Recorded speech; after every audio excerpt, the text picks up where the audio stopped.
श्री शिवाय नमस्तुभ्याम। हर हर महादेव। स्वागत है आज के एक विशेष एवं महत्वपूर्ण वीडियो में, जो कि सावन माह के नियम एवं महत्व से संबंधित है, जिसमें आप जानेंगे कि सावन माह में व्रत कैसे करें, पूजन का नियम क्या है, कांवड़ जल कैसे ले जाकर समर्पित करना चाहिए, कांवड़ जल ला करके फिर अपने घर में किस नियम से रखना चाहिए, और जो कांवड़ उठाकर ले जाते हैं उन्हें अपने द्वार पर ऐसा क्या करके जाना चाहिए जिससे उनके घर में कभी भी धन संपदा की प्राप्ति न हो। साथ में कांवड़ उठाने वाले कांवड़ियों के लिए नियम का वर्णन किया जाएगा और सावन माह से संबंधित सारे नियमों को व्यवस्थित ढंग से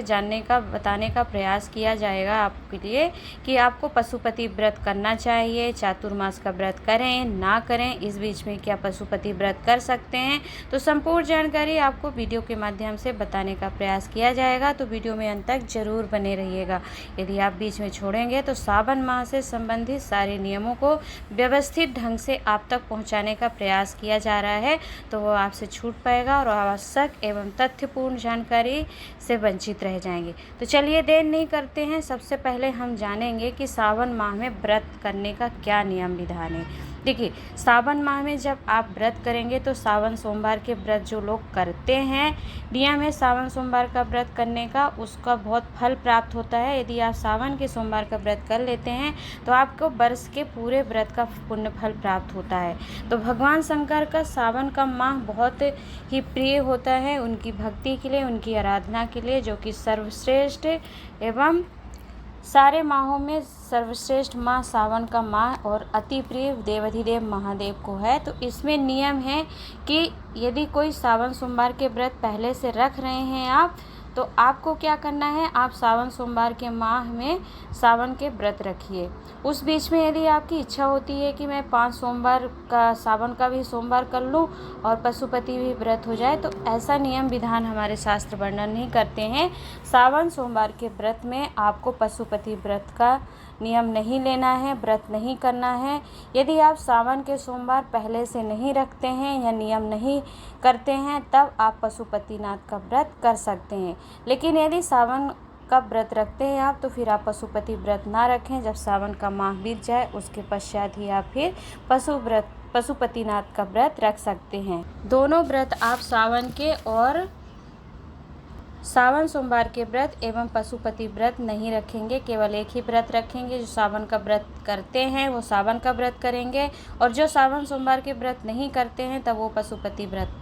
को धारण कर सकते हैं। दूसरा है कि यदि आप सावन के व्रत नहीं करते हैं तब आप पशुपति व्रत कर सकते हैं। दोनों व्रत एक साथ नहीं करना है। जो लोग 4 महीने का चातुर्मास करते हैं, व्रत करने का नियम बता रही हूँ कि जो लोग हैं ना सावन के माह में सावन सोमवार करते हैं, उन्हें पशुपति व्रत करना चाहिए या नहीं। चातुर्मास का जो लोग व्रत करते हैं, अर्थात 4 महीने का चातुर्मास के नियम विधान को अपनाते हैं, वो लोग इन 4 माह में फिर पशुपति व्रत का नियम ना लें, व्रत ना करें, क्योंकि दोनों व्रत को करने का शास्त्र प्रमाण एवं नियम वर्णन नहीं करता है। जब आपके चातुर्मास के व्रत पूर्ण हो जाएं, तब आप फिर पशुपति व्रत करने का संकल्प ले सकती हैं। अब जो लोग चातुर्मास नहीं करते हैं, तो चातुर्मास जो लोग नहीं नियम लेते हैं, उन्हें क्या करना है कि वो पशुपति व्रत कर सकते हैं, परंतु वो भी सावन के सोमवार के बाद ही करेंगे। अर्थात सावन का माह जब बीत जाएगा उसके बाद ही वो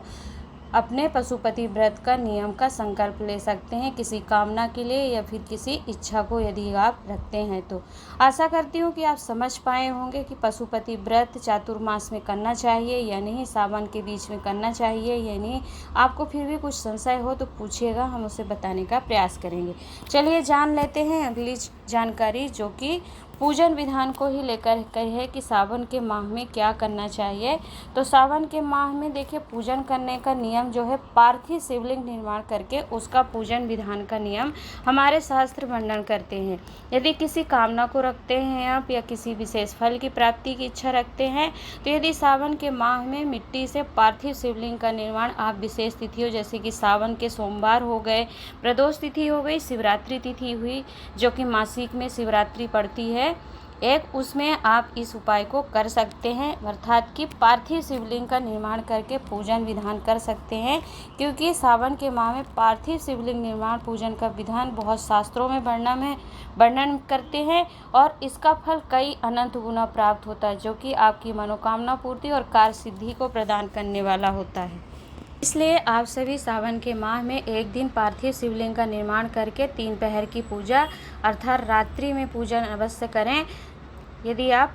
पूज्य गुरुदेव द्वारा मासिक शिवरात्रि पर जो पार्थिव शिवलिंग निर्माण करके पूजन कराया जाता है उसे करते हैं तो उत्तम है, श्रेष्ठ है, अवश्य ही करिएगा, करना चाहिए, जिसका फल आपको कामना पूर्ति के लिए और कार्य सिद्धि के लिए बहुत सहायक होता है और आपकी इच्छा पूर्ति होती है। तो क्या करना चाहिए? पार्थिव शिवलिंग निर्माण करने के लिए ब्राह्मण जो हैं उनको सफ़ेद रंग के मिट्टी का शिवलिंग निर्माण करना चाहिए। क्षत्रिय जो होते हैं लाल रंग की मिट्टी का शिवलिंग बनाएं। वैश्य को पीली मिट्टी का शिवलिंग निर्माण करके पूजन करने का शास्त्र वर्णन करते हैं और शूद्र जो होते हैं काली मिट्टी से शिवलिंग का निर्माण करें। और यह तो था कि आपको किस मिट्टी से शिवलिंग का निर्माण करना चाहिए। मान लीजिए कि आपको अपने वर्ण के अनुसार मिट्टी नहीं मिलती है, तब आप क्या करेंगे? तो आपके गमले में आपके आसपास स्वच्छ स्थान पर जिस भी रंग की मिट्टी मिल जाए उसे ही लेकर के आप पार्थिव शिवलिंग का निर्माण करके अपने घर में पार्थिव शिवलिंग पूजन अवश्य करिएगा, क्योंकि यह बहुत फलदायी होता है और इसकी महिमा और विशेषता हमारे सावन के माह में, क्योंकि पूरे वर्ष आप पार्थिव शिवलिंग निर्माण करके पूजन नहीं कर पाते हैं, तो यदि सावन के माह में भी एक दिन भी पार्थिव शिवलिंग का निर्माण पूजन कर लेते हैं आप, तो उसका फल आपको अनंत और कोटि गुना प्राप्त होता है। तो आप सभी एक दिन पार्थिव शिवलिंग का निर्माण करके पूजन करने का नियम विधान अवश्य धारण करिएगा, क्योंकि पूरे वर्ष में आपके घर में सुख समृद्धि बनती है, धन संपदा की प्राप्ति हो जाती है। यदि आप किसी कामना से मासिक शिवरात्रि या प्रदोष पर पार्थिव शिवलिंग का निर्माण करके पूजन कर लेते हैं और यहाँ तक कि आपके भाग्य की जो आपके हस्त रेखाएँ होती वह भी परिवर्तित होती हैं। तो पार्थिव शिवलिंग निर्माण की पूजन विधि का वीडियो आपको डला है चैनल पर, देख सकते हैं, डिस्क्रिप्शन बॉक्स में आपको प्राप्त हो जाएगा। चलिए अगली जानकारी जान लेते हैं कि जो लोग कांवड़ उठाएंगे उन्हें किस नियम को धारण करना है, किस नियम से कांवड़ जल लेकर के जाना है। तो जैसा कि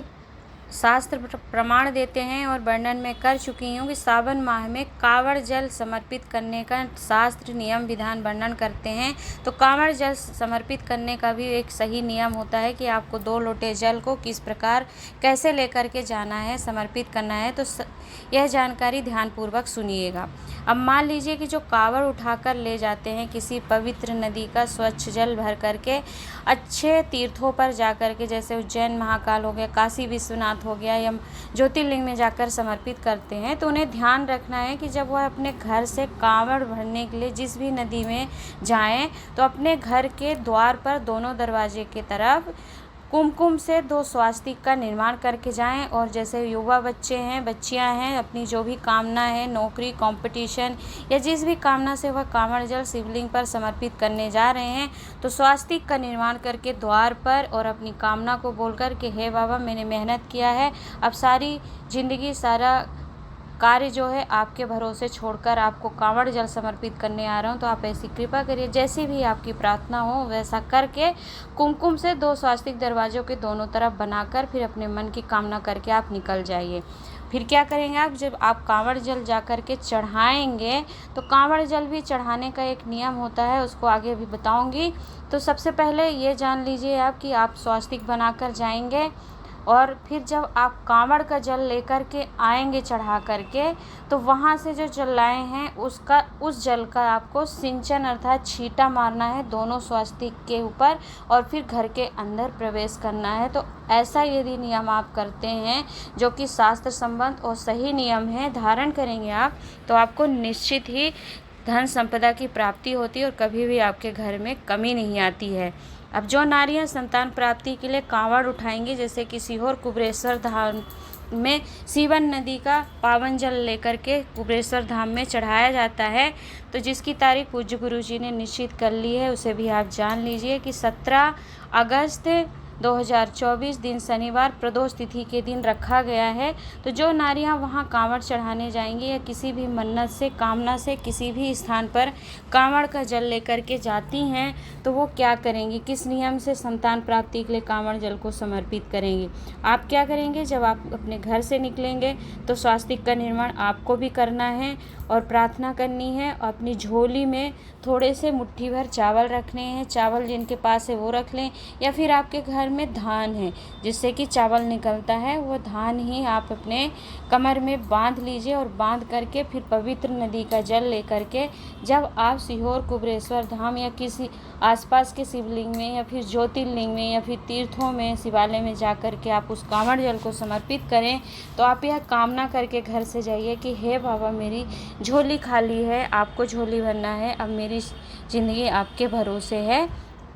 ऐसी कामना करके फिर आप वहाँ जाएंगे और जिस जगह पे आप कांवड़ जल समर्पित करेंगे तो उस कांवड़ जल को समर्पित करने का भी एक नियम है, तो ध्यान पूर्वक सुनिएगा। देखिए, कांवड़ उठाकर जब आप घर से जाएंगे तो आपको स्वास्तिक का निर्माण कर देना है, बता दिया आपको, प्रार्थना करके कामना करके जाना है। स्त्रियों को अपने बच्चे की संतान प्राप्ति के लिए कामना करना है, धान कमर में बांधना है। जो बच्चे युवा हैं, युवतियाँ हैं, कॉम्पिटिशन, नौकरी या किसी भी कार्य की सिद्धि या कामना या सफलता प्राप्ति के लिए कर रहे हैं, जब वो स्वास्तिक का निर्माण करें तो वैसी कामना अपने द्वार से करके निकलेंगे। फिर जब आप कांवड़ का जल लेकर के जाएंगे तो उसका एक नियम होता है, कांवड़ को कभी भी ज़मीन पर नहीं रखा जाता, उसे उठा करके ऊपर ही रखना है। जब आप विश्राम करेंगे, जो लोग दूर लेके जाते हैं उनके लिए यह नियम है, जो पास लेके जा रहे हैं तब तो आप एक दिन में ही कांवड़ का जल समर्पित कर लेंगे, परंतु जो लंबी यात्रा सावन के माह में करके कांवड़ जल समर्पित करते हैं ज्योतिर्लिंग में, उनके लिए यह नियम है शास्त्र में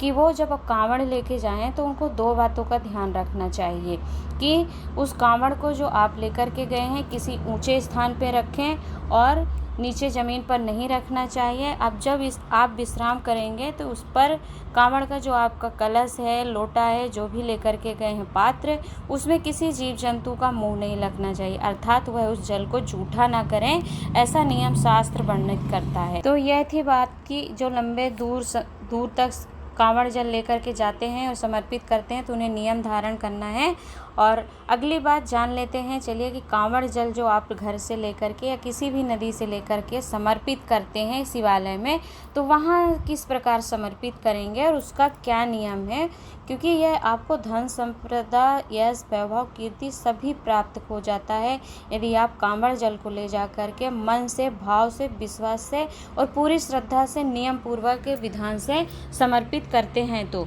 क्या करेंगे कि जो कांवड़ उठाने वाले हैं, कांवड़ का जल ले करके जाएंगे, अपने दोनों हाथों में या तो लोटा लेके जा रहे हैं या फिर बोतल में ही बांध के जा रहे हैं, चाहे स्त्री हो चाहे पुरुष हो, तो दोनों को इस नियम का, बच्चे हों या बच्चियां जो लेके गए हैं, सभी लोगों को ध्यान रखना है कि आप अपने एक हाथ का, अर्थात सीधे हाथ का जो जल है उसे शिवलिंग पर समर्पित करिए। एक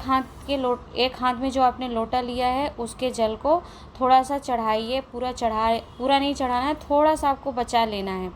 ध्यान दीजिएगा, स्मरण फिर से करा रही हूँ आपको कि 2 लोटे जो आपने अपने हाथ में कलश ले रखे हैं, तो 1 लोटे का जल थोड़ा सा आपको बचा लेना है, चाहे आप लेफ्ट का बचा लीजिए चाहे राइट का, और दूसरे लोटे का जो जल है उसे आपको पूरा चढ़ा देना है। और पूरा जब आपने 1 लोटे का जल चढ़ा दिया, फिर जलाधारी से बहकर आएगा जो जल, थोड़ा सा 2 बूंद ही उस लोटे के जल में आपको झेल लेना है जिसका जल आपने पूरा समर्पित किया है शिवलिंग में। 1 लोटे में आपने जल थोड़ा सा बचा लिया, पूरा समर्पित नहीं किया, 1 लोटे का जल आप पूरा समर्पित कर देंगे और थोड़ा सा झेल कर अपने पात्र में ले आएंगे। जब आप घर में आप पहुँचेंगे तो आपने जो स्वास्तिक का निर्माण किया था उसके ऊपर इन दोनों लोटे का जल थोड़ा थोड़ा सिंचन करेंगे, घर के अंदर प्रवेश करेंगे, पूरे घर में उस जल का सिंचन करेंगे, अपनी कामना करिएगा और प्रवेश कर लीजिएगा कि मैं इस कामना से जल चढ़ा के आया हूँ बाबा, अब आपको मेरे बारे में सोचना है, देखना है। आप घर के अंदर प्रवेश कर गए,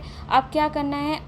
आप जो जल लेकर के घर में प्रवेश किए हैं, आए हैं, उसको यदि आप थोड़ा सा घर के मटके के पास कटोरी में भर कर रख देते हैं मात्र 2 दिन के लिए, और दोनों दिन प्रतिदिन शाम के समय पर एक घी का लंबी बाती का दीपक दक्षिण की तरफ बाती का मुख करते हुए प्रज्वलित करते हैं तो फिर आपको पितरों का आशीर्वाद मिलता है। पितर आपके तृप्त होते हैं। यदि पितरों का पिंडदान नहीं हुआ, तर्पण नहीं हुआ है, पूर्वज जो जीव गए हुए हैं जहाँ पर भी होते हैं उन्हें उनकी मुक्ति होती है और साथ में वो आशीर्वाद देते हैं आपको कि दूधो नहाओ पूतो फलो, तो जिससे आपके घर के कार्य बनने लगते हैं जो बिगड़ रहे थे। संतान की प्राप्ति नहीं हो रही थी, संतान सुख प्राप्त होता है। साथ में बच्चे घर के अच्छे प्रवृत्ति के होते हैं, गलत संगत पे नहीं पड़ते हैं। साथ में ही आपके घर में पितरों के आशीर्वाद से वंश की वृद्धि होने लगती, क्योंकि वंश निर्माण में और संतान की प्राप्ति के लिए पितरों का बहुत आशीर्वाद आवश्यक होता है, जो आपको यदि प्राप्त हो जाता है तो आपके सारे कार्य बन जाते हैं। तो इन बातों का ध्यान रखेंगे। एक बार पुनः आपको सारी बातें स्मरण करा देती हूँ कि जो नारियाँ वहाँ पर कुबेरेश्वर धाम में जाती हैं या अन्य स्थान पर अपने कमर में थोड़े से पल्लू में चुन्नी में चावल बांध कर जाएंगे, संतान प्राप्ति की कामना करते हुए, और कांवड़ जल समर्पित करेंगे। स्वास्तिक दोनों को बनाना है, चाहे पुरुष हों, चाहे स्त्री हों, बच्चे हों, बच्ची हों। द्वार पर दोनों ओर कुमकुम का बना करके जाएंगे, जल भरेंगे। जल चढ़ाने का नियम बता दिया कि 2 लोटे का जल किस प्रकार चढ़ाना है आपको।